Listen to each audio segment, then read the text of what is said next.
பேர் துரியோதனாதிய 100 பேர், எல்லாருக்கும் மேற்பார்வை பீஷ்மர். பாண்டவர்களுக்கு கர்ணன் மூத்தவன்னு தெரியாது, பாண்டவர் தம்பியர்னு கர்ணனுக்கும் தெரியாது. அவன் தேர்ப்பாகன் கிட்ட வளர்றான். கிருப்பனுங்கிற ஒரு ஆசிரியரை வச்சு எல்லா வித்தையும் கற்பித்து கொடுத்தார் பீஷ்மர். ஒரு நல்ல ஆசிரியர் வேண்டுமேன்னு சொல்லி அப்படி துரோணர் வரவழைத்தார். துரோணர் வந்து நின்னார். பீஷ்மர் கேட்டார், உம்முடைய பெயர்? துரோணன். பாண்டவர்களுக்கும் கௌரவர்களுக்கும் வில்வித்தை கற்பிக்க என்ன என்ன என்ன காணிக்கை கேட்கிறீர்? அதற்கு முன்பாக துரோணரே, இந்த அரண்மனையில் உமக்கு தெரிந்தவர்கள் உண்டா? தெரிந்தவர்கள் மட்டுமல்ல பீஷ்மரே, மிக நெருக்கமான உறவினனே இங்கேதான் இருக்கிறான். யாரது? இதுவரைக்கும் பாண்டவர்களுக்கும் துரியோதனாதியருக்கும் வில்வித்தை கற்பித்தானே கிருபன், அவன் தான் நெருக்கமான உறவு. என்ன உறவு? அந்த கிருபனுடைய தங்கை கிருபிதான் என்னுடைய மனைவி. அப்படியா? சரி. துரோணரே, பாண்டவர்களுக்கும் துரியோதனாதியருக்கும் வில்வித்தை கற்பிக்க என்ன காணிக்கை கேட்கிறேன்? துரோணர் சொன்னார், பீஷ்மரே, எனக்கு என்ன காணிக்கை நீர் தர வேண்டும் என்பதை தெரிவிப்பதற்கு முன்பு நான் யார், ஏன் இவர்களுக்கு வில்வித்தை கற்பிக்க வந்திருக்கிறேன் என்பதை முதலில் சொல்லுகிறேன் கேளு. என்னுடைய வரலாற்றை கேட்டுவிட்ட பிறகு பீஷ்மரே. பீஷ்மரே, சில ஆண்டுகளுக்கு முன்பு நான் இளம் பருவமானவனாக இருக்கிற போது அங்கீவேசன் என்கிற முனிவனிடத்தில் வில்வித்தை கற்றேன். அங்கீவேசன் என்கிற முனிவனிடத்திலே வில்வித்தை கற்றேன்.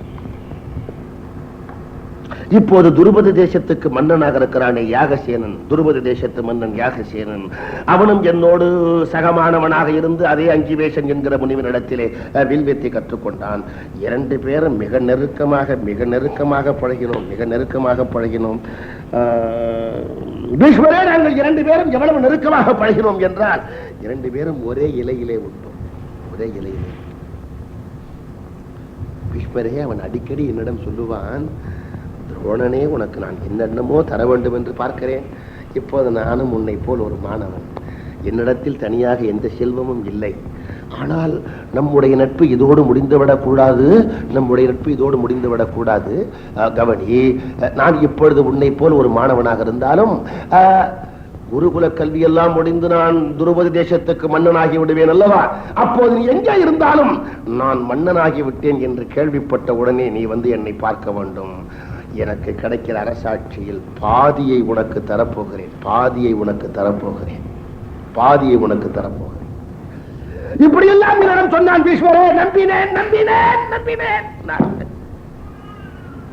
எனக்கு குருகுல கல்வி முடிந்தது. நான் போய்விட்டேன், அவனும் போய்விட்டான். பீஷ்மரே, இதோ இருக்கிறானே இந்த கிருபனுடைய தங்கை கிருபியைத்தான் நான் திருமணம் செய்து கொண்டேன். எனக்கு இதோ இருக்கிற மகன் அஸ்வத்தாமா பிறந்தான். பீஷ்மரே, இந்த அஸ்வத்தாமா பிறந்த நேரமோ என்னமோ இவனுக்கு பசும்பால் வாங்க கூட என் கையில் பொருள் இல்லை. பீஷ்மரே, குழந்தைக்கு பசும்பால் கொடுக்க முடியாதவர்கள் கூட சர்க்கரை வள்ளிக்கிழங்கை பொடி செய்து வெயிலில் காய வைத்து வெந்நீரிலே கரைத்து குழந்தைக்கு கொடுப்பது உங்களுக்கு தெரியும். அதற்கு நம்முடைய நாட்டிலே பிஷ்டரசம் என்று பெயர் சொல்வார்கள், அதுவும் தெரியும். அந்த வள்ளிக்கிழங்கு மாவு, அந்த மாவின் பால் கூட என் பிள்ளைக்கு இல்லை. ஆவின் பாலும் இல்லை பீஷ்மரே, மாவின் பாலும் இல்லை. நான் நினைத்தேன், இப்பொழுது துருபத தேசன் மன்னனாகி விட்டானே யாகசேனன், அங்கே போனால் பாதி அரசு தருவதாக சொல்லி இருக்கிறானே, பாதி அரசு தராவிட்டாலும் இந்த பிள்ளைக்கு பால் வாங்கவாவது பொருள் கொடுக்க மாட்டானா என்று மாவின் பாலும் இன்றி மரபுக்குரிய வைந்தனுக்கு ஆவின் பாலும் இல்லை என்று நான் அந்த கோவின் பால் செல்லுதலும் அவன் யார் நீ என்றான் பீஷ்மரே. நான் நாவின் பாலால் நடுங்கி நான் உன் நண்பன் என்றேன், உன்னை கண்டதே இல்லையே என்றான் பீஷ்மரே.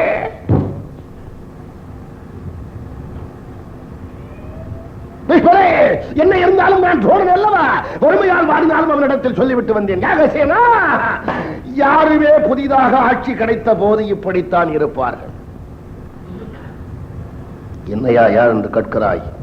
நான் துரோணன் என்பது உண்மையானால் உன்னை தேர்காலிலே கட்டி கொண்டு வந்து என் முன்னாலே நிறுத்தி உன் உயிரையும் உடம்பையும் அரசாட்சியும் நான் பறித்துக் கொண்டு உனக்கு பாதி அரசு தராவிட்டால் என்னுடைய பெயர் துரோணன் அல்ல என்று சபதம் செய்து விட்டு இங்கே வந்திருக்கிறேன்.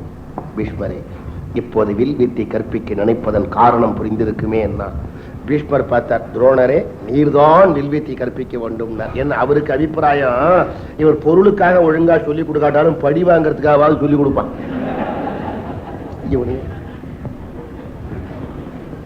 அந்த துரோணர் பாண்டவர்கள் துரியோதனாதியருக்கெல்லாம் வில்வித்தை கற்பித்து அரங்கேற்றம் நடத்துறார். அரங்கேற்றம் அப்பா பிரம்மாண்டமான கூட்டம் அரங்கேற்றது. பீஷ்மர் அனுப்பி துரோணர் ஆசிரியராக இருக்கிறார். வில்வித்தை கற்பித்தவர்கள் அரங்கேற்றம் காட்டுகிறார்கள். மன்னர்கள் கூட்டத்துக்கு கேட்கணுமா, பிரம்மாண்டமான அரங்கேற்ற சபை. இதுல துரியோதனாதியர் 100 பேர், பாண்டவர் 5 பேர், 105 105 பேர் தங்கள் அரங்கேற்றத்தை காட்டணும். 105 பேர் அரங்கேற்றத்தை காட்ட எவ்வளவு நேரம் ஆகும்? ஒருத்தருக்கு 5 நிமிஷம்னா என்ன ஆச்சு? அதனால வந்திருக்கிற அரசர்கள் ஏதோ சோர்வா உட்கார்ந்து இருக்காங்க. பீஷ்மர் அழைப்பு வந்தாச்சு, ஏதாவது நடக்கட்டும், அப்படிதான் இருக்க முடியும். சில போது நீங்க சில கூட்டங்கள்ல 20 பேரை ஒன்னா பேச போட்டுருவான். 20 பேரை ஒன்னா பேச போட்டா என்னன்னு பேசுறது? ஒருத்தர் பேசுறதுதானே எல்லாம் பேச முடியும். அவங்க பேசுறத பார்த்துட்டு கூட்டத்துக்கு வந்தவங்க என்ன செக்ரட்டரியை போய் பார்த்து, என்ன சார் இது வதன்னு ஆளை போட்டு அவங்க கண்டபடி பேசுறாங்க. என்ன செக்ரட்டரி என்ன சொல்லுவார், சார் அவங்க கண்டபடி தான் பேசுவாங்கன்னு ஏற்கனவே நோட்டீஸ்லயே போட்டுட்டோம். எங்க சார் நோட்டீஸ்ல போட்டீங்க? எடுத்து படிச்சு பாருங்க சார். நோட்டீஸ் எடுத்து படிச்சா அதுல போட்டிருக்கான் 20 பேர் பேரும் போட்டு, இவர்கள் நிகழ்ச்சி நிரலில் கண்டபடி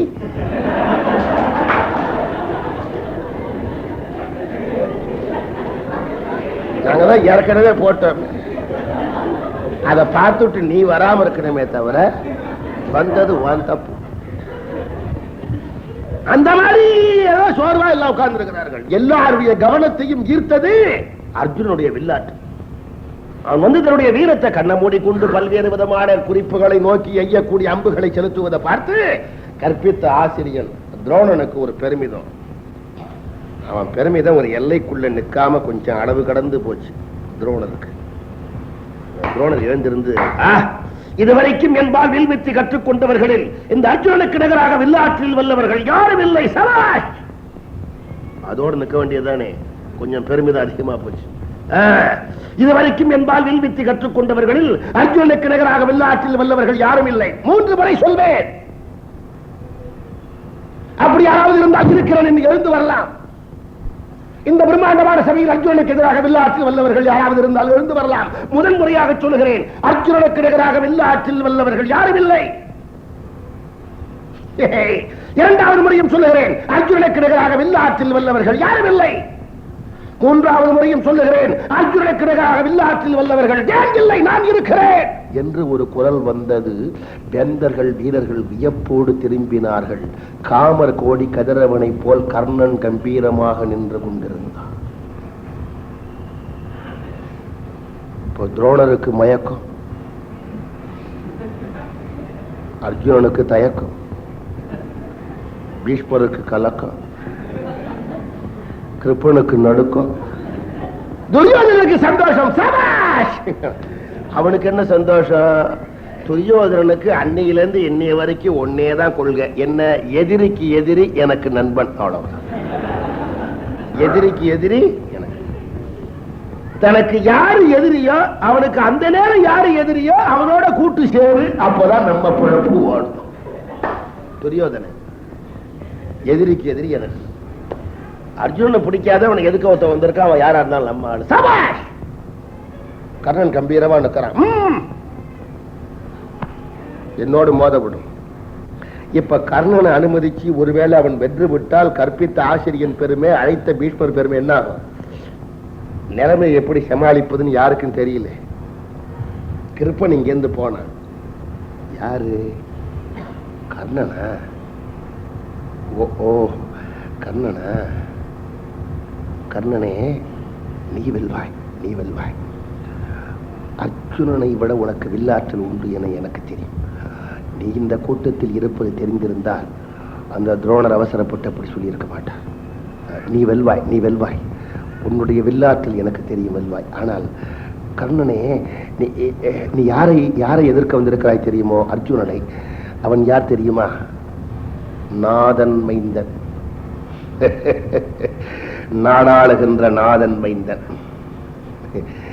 நாடாளுகின்ற நாதன் மைந்தனை எதிர்க்கிற தகுதி மற்றொரு நாடாளுகிற நாதன் மைந்தனுக்குத்தான் உண்டு. நாதன் மைந்தன் என்றால் உனக்கு தெரியாதே கர்ணனே, நாடாளுகிற அரசன். அரசனை எதிர்க்கிற தகுதி மற்றொரு அரசனுக்குத்தான் உண்டு. அவன் சூழல் மேதினி ஏழுக்கும் ஏழுக்கும் நாதன் மைந்தன். நீ எவனுக்கு பிறந்தவன் என்றே தெரியாத தேரோட்டி சூதன் மைந்தன். நீ போகலாம். நாடாளுகின்ற நாதன் மைந்தனை எதிர்ப்பதற்கு தேரோட்டி சூதன் மைந்தனுக்கு தகுதி இல்லை. போகலாம். அதுவரைக்கும் கம்பீரமாக நின்ற கர்ணன் தலை குனிந்தான். கண்களிலே இருந்து கண்ணீர் உருண்டு ஓடியது. ஐயோ, வீரர்களும் வேந்தர்களும் கூடியிருக்கிற சபையில் என்னுடைய வீரத்தை காட்டி எழுகிற பொழுதெல்லாம் வில்லம்பு கொண்டு வெல்ல முடியாதவர்கள் என்னை சொல்லம்பை வீசி வெல்லுகிறார்களே, என்ன செய்வேன் என்று தலை குனிந்து கர்ணன் திரும்பினான். இப்ப பீஷ்மருக்கு மகிழ்ச்சி, துரோணருக்கு மகிழ்ச்சி, அர்ஜுனனுக்கு மகிழ்ச்சி, கிருப்பருக்கு மகிழ்ச்சி. கர்ணன் தலை குனிந்து திரும்பினான். துரியோதனம் பார்த்தான். நம் பக்கத்தில் அமர்ந்து கர்ணனை பக்கத்தில் உட்கார வச்சு துரியோதனை எழுந்து கிருப்பரை பார்த்து பேசுறான். கிருப்பரே, என்ன சொன்னீர்? அர்ஜுனனை எதிர்க்க வந்த கர்ணனை பார்த்து என்ன சொன்னீர்? அர்ஜுனன் ஏதோ நாதன் மைந்தன், இவன் தேரோட்டி சூதன் மைந்தனா? ஓஹோ ஓஹோ. கிருப்பரே, இப்போது அர்ஜுனனை கர்ணன் எதிர்க்க வந்தது வீரத்தை காட்டத்தானே? இரண்டு வீரர்கள் ஒன்றாக சந்தித்து வீரத்தை காட்டுகிற இடத்தில் இரண்டு பேருக்கும் இடையிலே தேவைப்படுகிற தகுதி வீரம் தானே. சாதியும் அந்தஸ்தும் எங்கே வந்தது? ஜாதியும் அந்தஸ்தும் எங்கே வந்தது? கிருப்பரே, கர்ணன் அர்ஜுனுக்கு பெண் கொடுக்க வந்தானா? இரண்டு வீரர்கள் ஒன்றாக சந்திக்கிற போது இடையிலே தேவைப்படுகிற தகுதி வீரம் தானே. கிருப்பரே கிருப்பரே, யார் யாருக்கு ஜாதியே பார்க்க கூடாது என்று சாத்திரத்திலே சொல்லி இருக்கிறது தெரியுமா? கிருப்பரே, நீர் படித்த சாத்திரத்தை நீர் மறந்து விட்டால் உமக்கு நினைவுபடுத்துகிறேன். யார் யாருக்கு ஜாதி பார்க்க கூடாது என்றால் படித்தவர்களுக்கு, சுயம்பரத்திற்கு வந்து விட்ட பெண்களுக்கு, வாரி கொடுக்கிற கொடை வள்ளலுக்கு, வீரர்களுக்கு, ஞானிகளுக்கு, நாடாளுகின்ற அரசருக்கு, 6 பேருக்கும் ஜாதி பேதம் பார்க்க கூடாது என்று சாத்திரம் சொல்லுகிறது. கற்றவர்க்கு, நலம் நிறைந்த கண்ணியர்க்கு, வன்மைக்கை உற்றவர்க்கு, வீரர் என்று உயர்ந்தவர்க்கு, ஞான சரிதரான் நற்றவர்க்கு, நாடாளும் அரசருக்கு, வீரருக்கு சாதி நன்மை தீமை இல்லை என்று சாத்திரம் சொல்லுகிறது. வீரர்களுக்கு சாதி பார்க்க கூடாது என்று சாத்திரம் சொல்லி இருப்பதை மறந்து விட்டீரே கிருப்பரே. கிருப்பரே, நீர் சாத்திரத்தை தான் மறந்தீர் என்று பார்த்தேன். சரித்திரத்தையும் மறந்து விட்டீரே கிருப்பரே. உண்மைத்தான் கேட்கிறேன். இருக்கிற கர்ணனுக்கு தகுதி குறைவு அரசனாக இல்லாமல் இருப்பது என்றால் அவனுக்கு பிறப்பிலேயே அமைந்திருக்கிற சாதியுடைய குறைதான் அவன் இவனை எதிர்ப்பதற்கு தடை என்றால் நீர் கையெழுத்து கும்பிட்டு தொழுகிறீரே, கடவுள் அவன் எங்கே பிறந்தான்? தூணிலே பிறந்த திருமாலை நீர் நரசிம்மாவதாரம் என்று வணங்கவில்லை. மூங்கிலில் அவதரித்த சிவபெருமானை நீர் கும்பிடவில்லை. அரி பிறந்தது அன்று தூணில், அரணும் வேயில் ஆகி நல்லா மறந்து போனேனே கிருப்பரே. நீர் எங்கே பிறந்தீர்? நீர் பிறந்தது நாணல் காட்டிலே அல்லவா? என்னுடைய சந்தேகம் எல்லாம் நாணல் காட்டிலே பிறந்த கிருப்பன் ஆசிரியனாக இருக்கலாம் என்றால் தேரோட்டிக்கு மகன் வீரனாக இருக்கக்கூடாதா என்ன? மகாபாரதத்திலேயே துரியோதனன் பேசின ஒரே ஒரு நல்ல விஷயம் இதுதான். அவனையும் அறியாம தப்பி தவறி பேசிவிட்டான். அதனால வில்லிபுத்திராழ்வார் என்ன பண்ணினார்? ஒரு மரியாதை கொடுக்கிறார். என்று நல்ல உரை எடுத்து இயம்பி என்று நல்ல வார்த்தை சொன்னான். நல்ல வார்த்தை சொன்னான் ஏன் போடுறார்? சொல்லாதவ சொல்லி இருக்கான். ஒரு மரியாதை பையன் ஓடி வந்து, அப்பா நான் SSLC பாஸ் பண்ணிட்டேன் அப்படிங்கிறான். உடனே அப்பா என்ன செய்யறார்? சம்சாரத்தை பார்த்து வடை பண்ணு, பாயசம் பண்ணு, அல்வா பண்ணு, ஜிலேபி பண்ணு. அந்த அம்மாவுக்கு ஒண்ணும் புரியல. என்னங்க திடீர்னு? கழுத கழுத 21 தலைமுறையா நடக்காத காரியம் நடந்திருக்கு, செய்யா. வருஷம் பாஸ் பண்ணான்னா விருந்து வேண்டாம், தலைமுறைக்கு தலைமுறை பண்ணான்னா அந்த மாதிரி பேசாதவன் பேசுறான். அதோட மட்டும் இல்லாம அவன் சொன்னான், துரியோதனன், கிருபரே, நான் சொன்ன சாத்திர சரித்திர கருத்துகள் உமக்கு போதவில்லை என்றால் இதோ இருக்கிற கர்ணனுக்கு தகுதி குறைவு நாடாளுகிற அரசனாக இல்லாமல் இருப்பதென்றால் இப்போதே இங்கேயே பரம்பரையாக என் தாய் வழி சொந்தமாகி என்பால் இருக்கிற அங்க தேசத்துக்கு நான் இவனை மன்னனாக்கி விடுகிறேன். கர்ணா, இந்த கணம் முதல் நீ அங்க தேசத்து மன்னன். எங்கே கிருபரே? தேரோட்டி சூதன் மைந்தன் அங்க தேசத்து நாதன் மைந்தன் ஆகிவிட்டான். அர்ஜுனனோடு மோத விடலாம். பீஷ்மர் பார்த்தார், இது அரங்கேற்ற சபையை தவிர மோதுகிற சபையல்ல, கலையலாம். எல்லாரும் போய்விட்டார்கள். கர்ணன் பார்த்தான். அவன் கண்கள்ல கண்ணீர். அவன் எண்ணி பார்க்கறான். துரியோதனை நிமிர்ந்து பார்த்து, யார் என்றே அறியத்தகாத என்னை, யார் என்றே அறியத்தகாத என்னை, ஓர் ஊரும் ஒரு குலமும் இல்லா என்னை, தேர் ஊரும் அவர் மனைக்கே பிறந்த என்னை, நீ எவனுக்கு பிறந்தவன் என்ற சொல்லம்பை வீசி அவமானப்படுத்திய காலத்தில் என்னை பக்கத்தில் அடைத்து அங்கதேசத்துக்கு மன்னனாக்கி என் தலையிலே அம்பொன் மணி முடிசூட்டி என்னை வாழ்வித்த துரியோதனன் நல்லவனோ கட்டவனோ, இந்த உடம்பிலே இருக்கிற உயிர் இனிமேல் அவனுக்காகவே போக வேண்டும் என்று கர்ணன் செஞ்சோற்று தர்மத்தை மேற்கொண்டான். பாண்டவர்களுக்கும் துரியோதனாதியருக்கும் வில்வித்தை கற்பித்து அரங்கேற்றம் செய்கின்ற காலத்தில் துரோணர் பெருமித உணர்ச்சியோடு அர்ஜுனனுக்கு நிகராக வில்லாற்றலில் வல்லவர்கள் யாரும் இல்லை என்று சொன்ன போது நான் இருக்கிறேன் என்று கர்ணன் எழுந்தார். எப்படியும் கர்ணனை தவிர்த்துவிட வேண்டும் என்பதற்காக கிருப்பன் போய் அவனுடைய வாழ்க்கையில் பலவீனமாக இருக்கிற பகுதியை தொட்டு, அர்ஜுனன் சூழும் மேதினி ஏழுக்கும் நாதனாக வழங்குகிறவன், நீ தேரோட்டி சூதனாக வழங்குகிறவன், உனக்கு தகுதி இல்லை என்றான். அந்த நேரத்தில் அவருடைய மானத்தை துரியோதனன் காப்பதற்காக அவரை அங்கதேசத்து மன்னனாக ஆக்கினான் என்று குறிப்பிட்டேன். இந்த சம்பவம் தான் கர்ணன் வாழ்க்கையில் துரியோதனனுக்காகவே தன்னுடைய உயிரை கொடுக்க வேண்டும் என்கின்ற செஞ்சோற்று தர்மமாகிய நன்றியை அவன் உள்ளத்தில் ஏற்படுத்திய சம்பவம். கர்ணன் பாத்திரத்தை மிக தெளிவாக நாம் தெரிந்து கொள்ள வேண்டும். பாரத காவியத்தில் வரக்கூடிய கர்ணன் பாத்திரத்தை அவ்வளவு தெளிவாக நாம் தெரிந்து கொண்டோம் என்று சொல்ல முடியாது.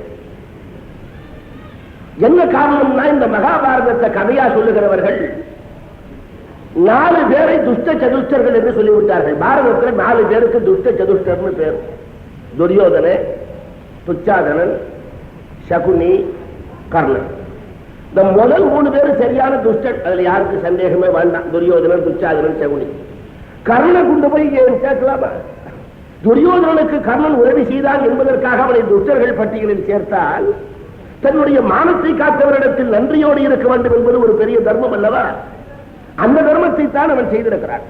நாம் இதை புரிந்து கொள்ளாவிட்டால் கர்ணனுக்கு கடைசியாக கண்ணபிரான் காட்சி கொடுத்தது தவறாக முடிந்தது. மகாபாரதத்தில் கண்ணபிரான் காட்டின விஸ்வரூபங்கள் 4. முக்கியமான விஸ்வரூபம் 3. முதல் விஸ்வரூபம் எங்க காட்டினார்? துரியோதனன் சபைக்கு கண்ணபிரான் தூதாக வந்த போது அவரை படு குழி பாய்ச்சி கொல்ல வேண்டும் என்று ஒரு பெரிய குழியை வெட்டி மேல சிம்மாசனத்தை வச்சு கண்ணபிரானை இந்த குழிக்குள்ளே பாய்ச்சி கொல்ல வேண்டும் என்று துரியோதனன் திட்டம் போட்ட காலத்தில் மண்ணுக்கு முன்னுக்குமா விஸ்வரூபம் காட்டினார் கண்ணபிரான். இந்த விஸ்வரூபத்தினால என்ன பலன், யாருக்கு லாபம்? துரியோதனன் சபையில கண்ணபிரான் காட்டிய அந்த விஸ்வரூபத்தினுடைய நோக்கம் தான் யார் என்பதை துரியோதனனுக்கு உணர்த்தி அவனுக்கு ஒரு அச்சத்தை ஏற்படுத்துவதை தவிர வேறு நோக்கமில்லை. 2வது விஸ்வரூபம் எங்க? கண்ணபிரான் அர்ஜுனனுக்கு கீதையெல்லாம் உபதேசித்து முடித்து எல்லா உலகங்களும் என்னிடத்தில் இருக்கின்றன என்பதை காட்டுவதற்காக ஒரு விஸ்வரூபத்தை தோற்றுவித்தார். அதனுடைய நோக்கம் என்ன? அர்ஜுனன் சந்தேகத்தை தெளிவிப்பது. ஆனால் கர்ணனுக்கு கண்ணபிரான் கடைசியாக காட்டிய விஸ்வரூபம் எவர் ஒருவர் கடமையை செய்து பலனை துறக்கிறார்களோ அவர்களுக்கு இறைவன் காட்டுகிற விஸ்வரூபம். அந்த வகையில் கண்ணபிரான் விஸ்வரூபத்திற்கு முழுமையும் பொறுப்பாகி கடமையை செய்து பலனை துறந்த பெரியவன் கர்ணன் என்பதனாலே கண்ணபிரான் காட்சி காட்டினார். ஆகவே அந்த பாத்திரத்தை மிக உயர்வாக நாம் எடுத்துக்கொள்ள வேண்டும். இப்ப கர்ணன் எண்ணி பார்க்கிறான், எல்லாரும் இந்த அரங்கேற்ற சபையில போன பிறகு துரியோதனன் தன்னுடைய மானத்தை காட்டானே என்று, யார் என்றே அறியத்தகாத என்னை, ஓர் ஊரும் ஒரு குலமும் இல்லா என்னை, தேர் ஊரும் அவர் மனைக்கே பிறந்த என்னை அங்கதேசத்து மன்னனாக்கி என்னுடைய தலையிலே அம்பொன்மணி முடிசூட்டி அம்புராசி புலி பாரர்கள் எல்லாரும் என்னை வணங்குமாறு எனக்கு தோற்றமும் ஏற்றமும் அளித்தானே துரியோதனன், நல்லவனோ கெட்டவனோ இனிமேல் இந்த உடம்பிலே இருக்கிற உயிர் அவனுக்காகவே போக வேண்டும் என்று கர்ணன் செஞ்சோற்று தர்மத்தை மேற்கொண்ட இடம்.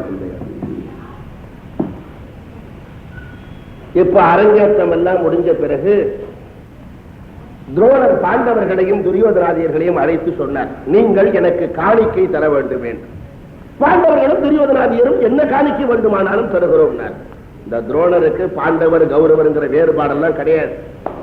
அவர் சொன்னார், நன்றாக கவனியுங்கள் பாண்டவர்களே துரியோதனாதியர்களே, எனக்கு நீங்கள் தர வேண்டிய காணிக்கை என்ன என்றால் பொருள் அல்ல. உங்களுக்கெல்லாம் நன்றாக தெரியும், இப்போது துருபத தேசத்தை யாகசேனன் என்ற மன்னன் ஆண்டு கொண்டிருக்கான். அவன் மீது நீங்கள் படையெடுத்து போய் அவனை தேர்காலிலே கட்டி கொண்டு வந்து என் முன்னாலே நிறுத்தவன்.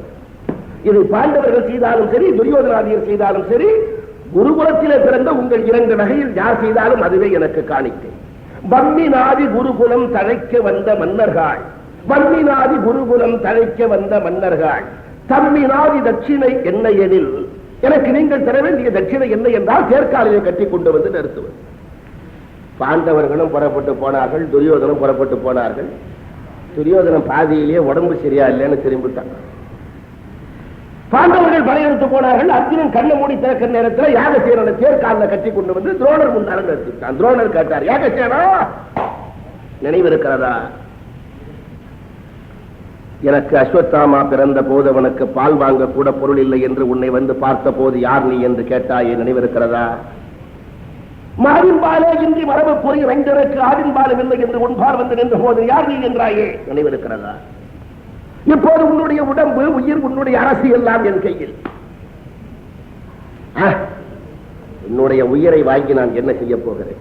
யாகசேனா, படிக்கின்ற காலத்தில் எனக்கு பாதி அரசு தருவதாக வாக்களித்த பிறகு யார் நீ என்று கேட்டு என்னை அவமானப்படுத்தியதை உன் வாழ்க்கை பூராவும் எண்ணி எண்ணி நீ சாக வேண்டும் என்பதனால் உன் அரசாட்சி பூராவையும் நான் பறித்துக் கொண்டு உனக்கு பாதி அரசு தருகிறேன். போ. யாகசேனன் திரும்பி வந்து அவமானம் தாங்காம துடிக்கிறான். தன்னுடைய தேசத்துக்கு வந்த உடனேயே துரோணரை எப்படியாவது பழிவாண்டு வாங்க வேண்டும் என்கிற துடிப்பு. தன்னுடைய தேசத்துக்கு வந்து யாகம் செய்யக்கூடிய முனிவர்களை கூப்பிட்டான். யாச முனிவரே, உபயாச முனிவரே, வாயிங்கே. நல்ல வாலிப பருவத்தோடு ஒரு மகனும் அழகே உருவான ஒரு பெண்ணும் எனக்கு யாக களத்தில் உற்பத்தியாக வேண்டும். அதற்கு வேண்டிய யாகங்களை செய்யுங்கள். முனிவர்கள் கேட்டார்கள், யாகசேனா,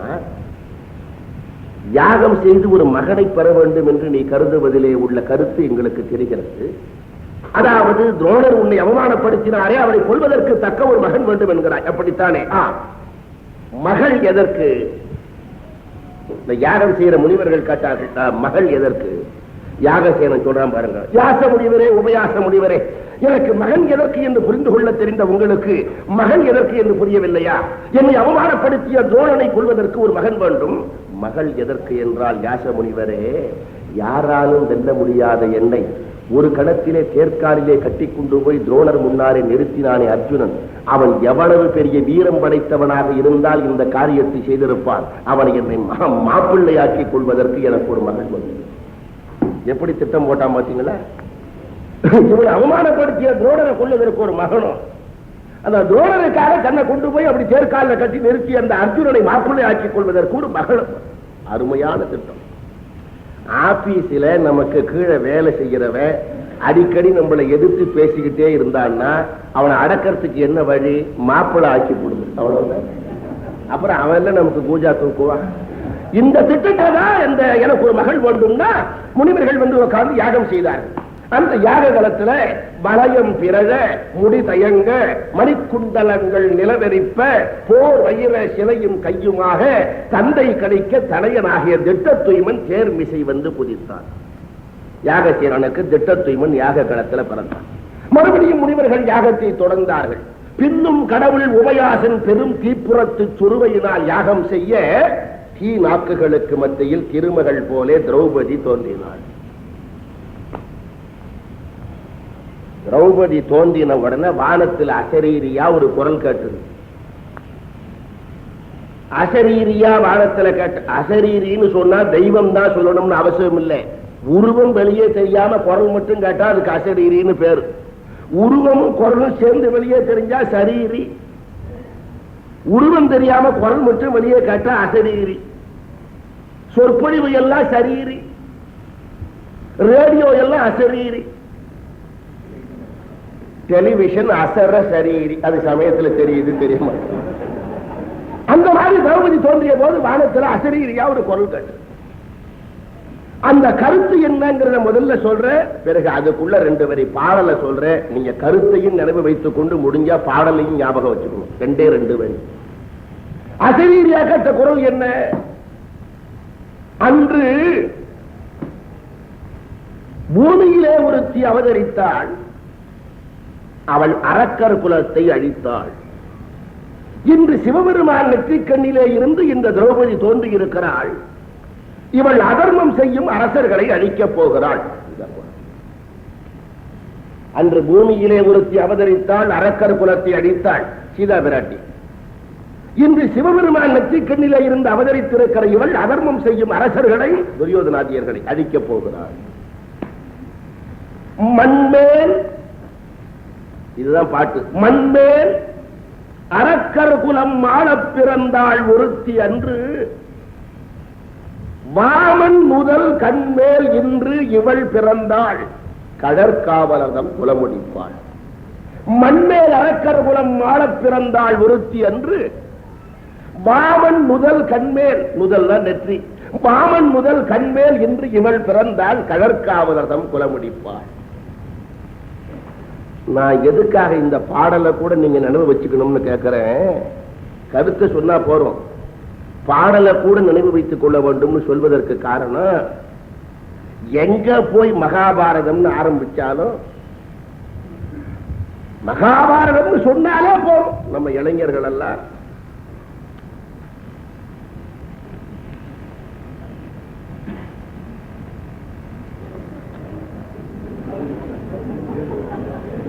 எங்க போய் மகாபாரதம் ஆரம்பிச்ச உடனே ஏற்படுற சந்தேகம்,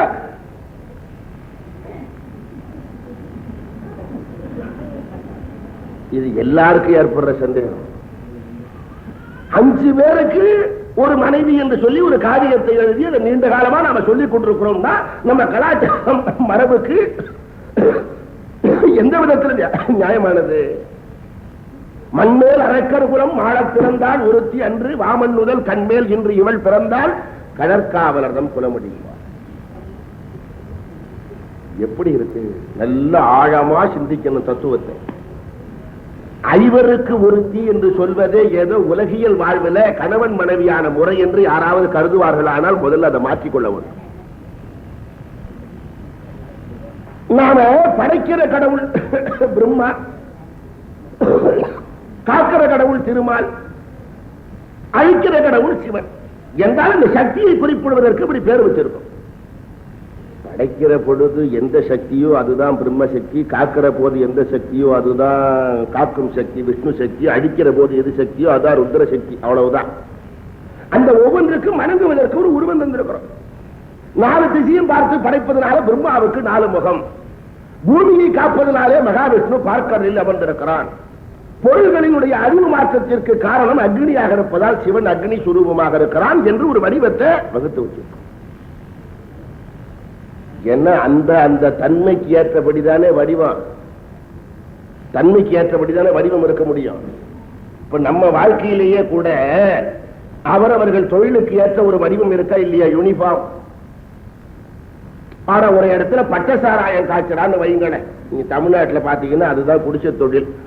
அப்படி ஒரு பட்டசாராயம் காய்ச்சலான்னு வைங்களேன், அங்க போய் ஒரு சப் இன்ஸ்பெக்டர் பிடிக்கிறதா இருந்தா எப்படி போகணும்? அவருக்குள்ள அந்த யூனிஃபார்மோட போய் கையில குச்சி எடுத்துக்கிட்டு போய் 142 222 வேலை அப்படின்னாதான் 2 பேராவது கிடைப்பான் இல்லையா? அவர் என்ன மாதிரி ஒரு பெரிய ருத்ராட்சத்தை போட்டுக்கிட்டு அந்த இடத்துல போய் நின்று கையில ஒரு ஜால்ராவை தூக்கி வைத்து, அப்பனே எங்க காய்ச்சுவதாக அறிந்தோம், அது பற்றி ஏதேனும் தகவல் உண்டோன்னா தேவரீரும் ஒரு டம்ளர் சாப்பிடுங்கள்னு நீட்டிட்டு போடுவாங்க. வாழ்க்கையில் அவரவர்களுக்கு தனியா ஒவ்வொரு தொழிலுக்கு வடிவம் இருக்கிற மாதிரி இறைவனுக்கு வடிவம் அமைத்து வைத்து நாம் வணங்குகிறோம். அதுல சிவபெருமான் இருக்கிறாரு, அவருக்கு 5 முகம். சைவ சித்தாந்தத்திலே ஊறி தொலைத்தவர்களுக்கு ரொம்ப நன்றாக தெரிந்த கருத்து. சிவபெருமானுக்கு 5 முகம். ஈசானம், தத்புருஷம், வாமதேவம், அகோரம், சத்யோஜாதம். 4 திசைக்கு 4 முகம். ஆகாயத்தை பார்க்க ஒரு முகம். சிவபெருமான் பூமியை பார்ப்பதே கிடையாது. ஏன்? மக்களையும் படைச்சிருக்கோம், மக்களுக்கு வேண்டிய இன்பங்களையும் படைச்சிருக்கோம், அவரவர்கள் அனுபவித்து வாழட்டும்னு சிவபெருமான் கீழே பார்க்கறதே இல்லை. எப்பதான் அவர் கீழே நோக்குவார்? உலகத்தில் அதர்மம் மிகுதியா போகிற போது தர்மத்தை நிலைநிறுத்துவதற்காக சிவபெருமான் அப்பதான் ஒரு முகத்தை எடுத்துக்கொண்டு கீழே நோக்குவார். அந்த முகத்துக்கு என்ன பேரு? அதோ முகம். அதோ முகம்னு சொன்னாலே கீழ் நோக்கிய முகம்னு அர்த்தம். அதோ என்கிற சொல்லுக்கு பொருளே கீழான, இது பேச்சு வழக்கிலேயே இருக்கிற வார்த்தை. யாராவது ஒருத்தர் நல்லா வாழ்ந்து கட்டு போட்டான்னா ஏன் சார் கேட்கறீங்க, அவன் கதி அதோ கதிங்கிறான் இல்லையா? அதோனால கீழானது. அப்ப சிவபெருமானுக்கு எத்தனை முகம்? 5 முகம். ஈசாரம், தத்புருஷம், வாமதேவம், அகோரம், சத்யோஜானம். அழிக்கிற காலத்துல எந்த முகத்தை எடுப்பார்? அதோ முகம். இந்த 5 முகத்தோட இந்த 6வது அதோ முகம் சேர்ந்து அதனால ஏற்படுகிற உருவத்தினாலே நன்மை காக்கப்படுகிறது, தீமை அழிக்கப்படுகிறது. அதான கந்த புராணம்.